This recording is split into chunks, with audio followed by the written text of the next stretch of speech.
Seorang menantu yang disiram air kotor oleh ibu mertuanya, justru mendapat balasan spiritual yang mengerikan, membuka pintu pada teror dari masa lalu yang tak pernah ia sangka. Pernahkah Anda merasa pengorbanan Anda tidak dihargai, bahkan direndahkan di hadapan orang yang seharusnya melindungi Anda? Bayangkan Anda seorang menantu yang taat, hanya ingin beribadah, namun tubuh Anda diguyur air kotor oleh mertua Anda sendiri. Terdengar menyakitkan, bukan? Tapi apa jadinya jika perbuatan keji itu ternyata adalah kunci yang membuka pintu teror gaib? Sebuah teror yang bukan hanya menghantui sang mertua, tapi juga mengungkap sebuah dosa berlapis dari masa lalu yang jauh lebih gelap. Mengapa sosok hantu Ratna, yang seharusnya telah tiada, kembali untuk membalas dendam? Dan siapa sebenarnya Aisyah, menantu yang polos ini, yang menjadi wadah bagi karma yang terpendam? Langit di atas desa Sumberjati mendung, bukan karena akan hujan, tapi karena awan keabu-abuan tebal yang menggantung rendah, seolah menahan sesuatu yang lebih besar dari sekadar air. Di sebuah rumah panggung sederhana, Aisyah merapikan sajadah di sudut ruang tamu. Hatinya seperti langit di luar, mendung. Sejak menikah dengan Benny setahun lalu, ia telah berusaha menjadi menantu yang sempurna. Namun, di mata Bu Surti, mertuanya, kesempurnaan itu adalah hal yang tabu. Bu Surti melihat kebaikan sebagai kelemahan, dan pengorbanan sebagai sandiwara. Aisyah hanya bisa menghela napas, menenggelamkan diri dalam setiap tegukan air wudhu yang dingin. Ia yakin, hanya dengan berserah diri pada Tuhan, ia bisa bertahan. Itulah rahasia berlapis Aisyah. Ia tidak berkorban demi Bu Surti, ia berkorban demi dirinya sendiri.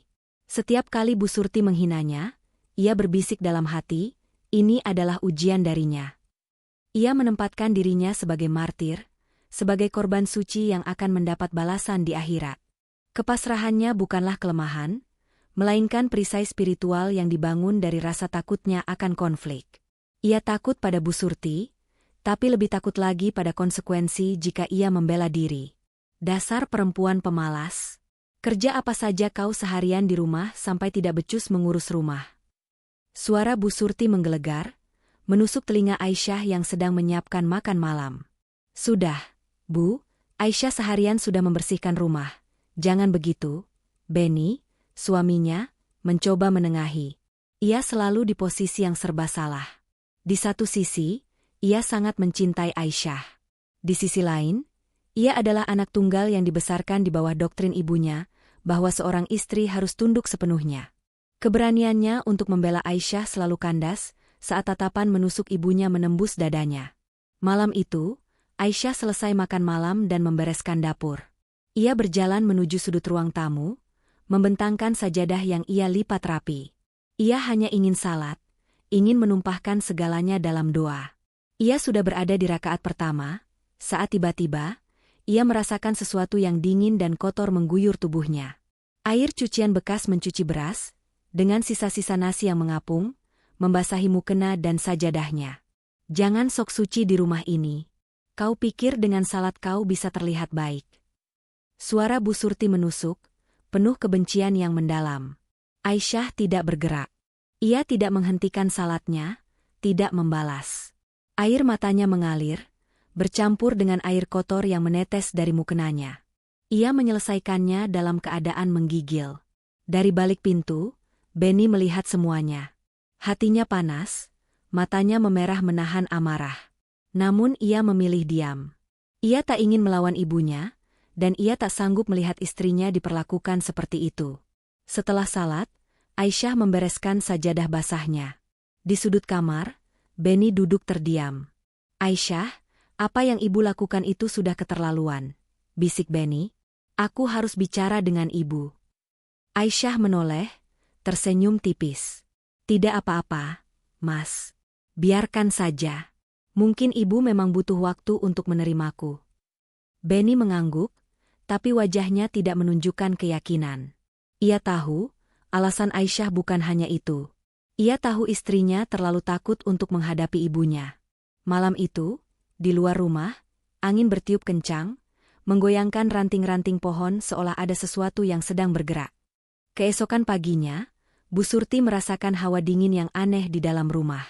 Suara-suara jangkrik yang semalam terdengar ceria kini digantikan oleh kesunyian yang mencekam. Bu Surti mencoba mengabaikannya, ia yakin itu hanya perasaannya saja. Ia masih merasa puas, seolah ia baru saja memenangkan pertarungan. Ia berhasil menunjukkan pada Aisyah siapa yang berkuasa di rumah ini. Namun, ketenangan itu tidak bertahan lama. Saat Bu Surti sedang berjalan menuju dapur, ia menginjak sesuatu yang lembab. Ia melihat ke bawah dan terkejut. Di lantai kayu yang kering, terdapat genangan air kecil. Air itu tidak berasal dari manapun, seolah-olah merembes dari tanah. Bu Surti menelan ludah. Ia mencoba berpikir logis. Mungkin atap bocor, atau Beni lupa menutup keran. Tiba-tiba, ia mendengar suara gemerisik dari arah dapur.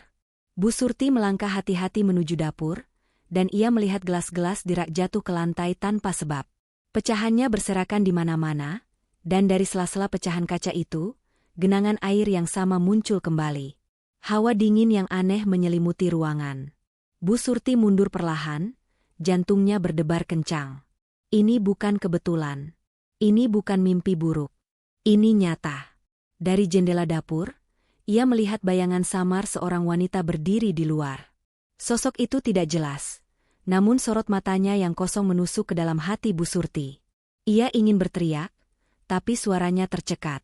Beni dan Aisyah, yang terbangun karena suara ribut itu, segera keluar kamar. Mereka melihat Bu Surti berdiri mematung dengan wajah pucat. "Ibu, ada apa?"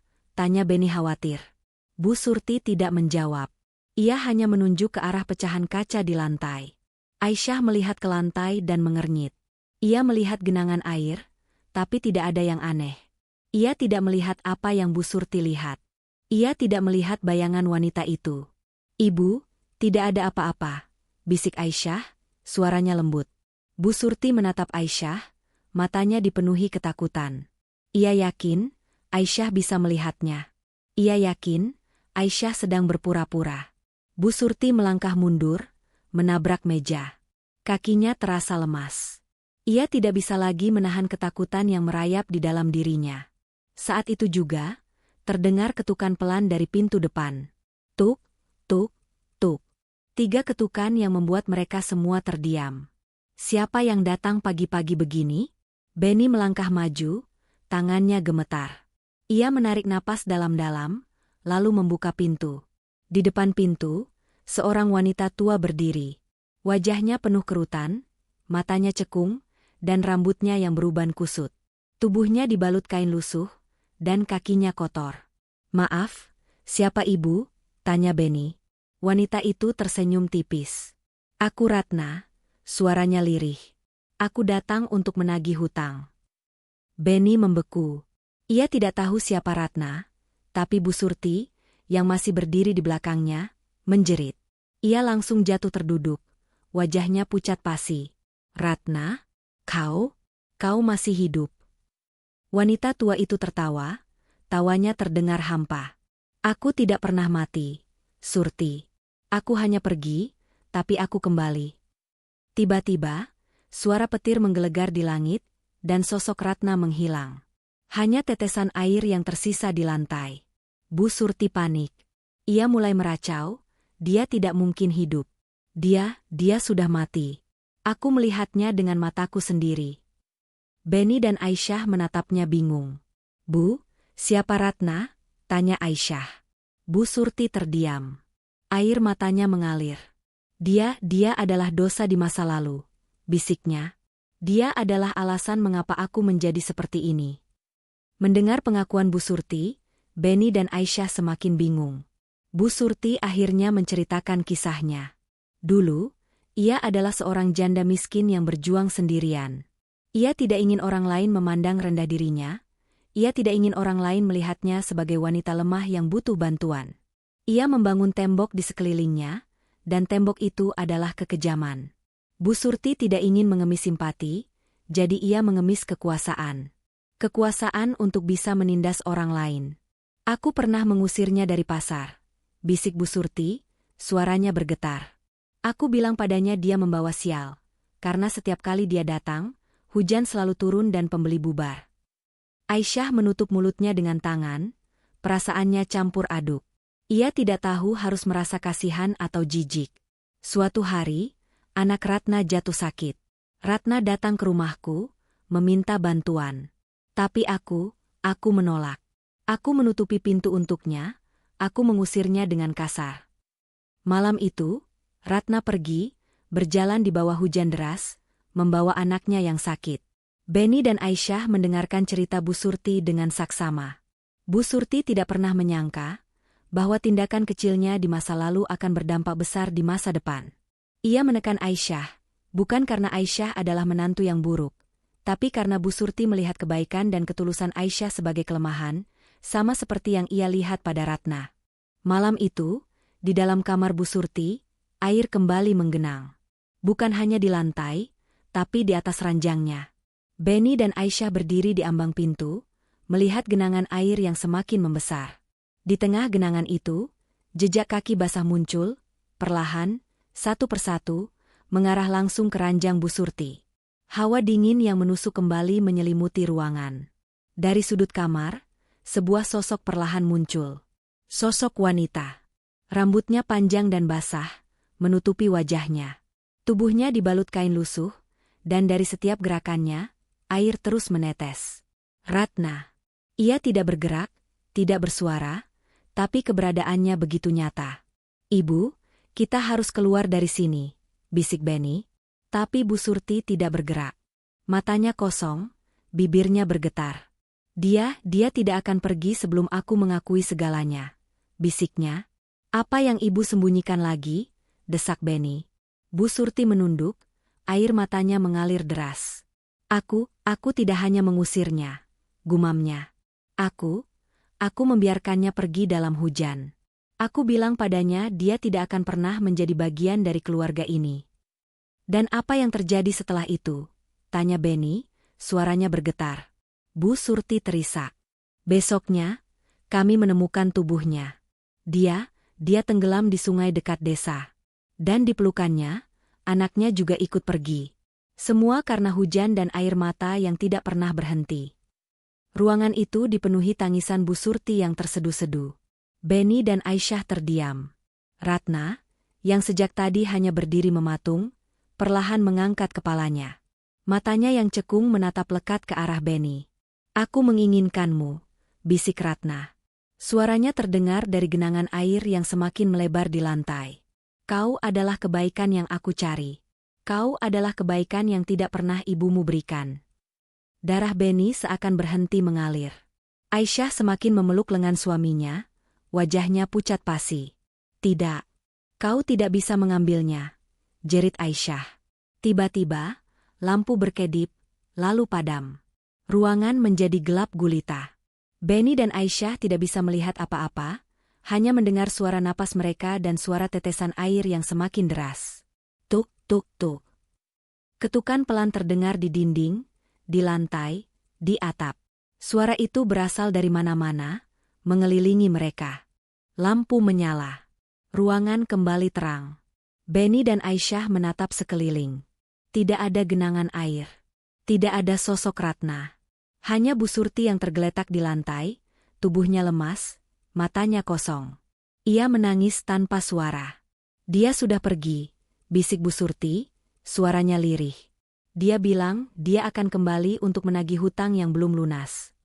Beni dan Aisyah tidak yakin. Mereka hanya bisa menatap Bu Surti, yang kini terlihat lebih rapuh dari sebelumnya. Malam itu, mereka tidak bisa tidur. Mereka merasa ada sesuatu yang masih mengawasi mereka, sesuatu yang menunggu waktu yang tepat untuk kembali. Di pagi hari, Bu Surti terlihat berbeda. Ia tidak lagi mengomel. Ia tidak lagi mencaci Aisyah. Ia hanya duduk diam di ruang tamu, dengan tatapan kosong. Aisyah mencoba membuatkannya sarapan, tapi Bu Surti menolak. "Ibu, apa yang terjadi?" tanya Beni. Bu Surti menatap anaknya. "Dia datang lagi. Tadi malam," bisiknya. "Aku tidak bisa tidur. Aku melihatnya. Dia berdiri di pojok kamar." Beni terdiam. Ia tidak tahu harus mengatakan apa. Ia ingin percaya bahwa semua ini sudah berakhir. Tapi hatinya merasa ada sesuatu yang tidak beres. Saat Beni dan Aisyah sedang duduk di ruang tamu, mereka mendengar suara ketukan dari jendela. Tuk, tuk, tuk. Aisyah langsung menoleh ke arah jendela, dan ia melihatnya. Sebuah tangan pucat menempel di kaca jendela, dengan jari-jari yang panjang dan kaku. Tangan yang seolah-olah telah lama terendam air. Bu Surti menatap Aisyah, matanya dipenuhi ketakutan. Dia tidak akan pergi. Dia akan terus mengejarku, bisiknya. Dia ingin aku merasakan apa yang dia rasakan. Kesepian, ketakutan, dan air. Suasana di dalam rumah kembali mencekam. Bu Surti tidak bisa melarikan diri dari masa lalunya.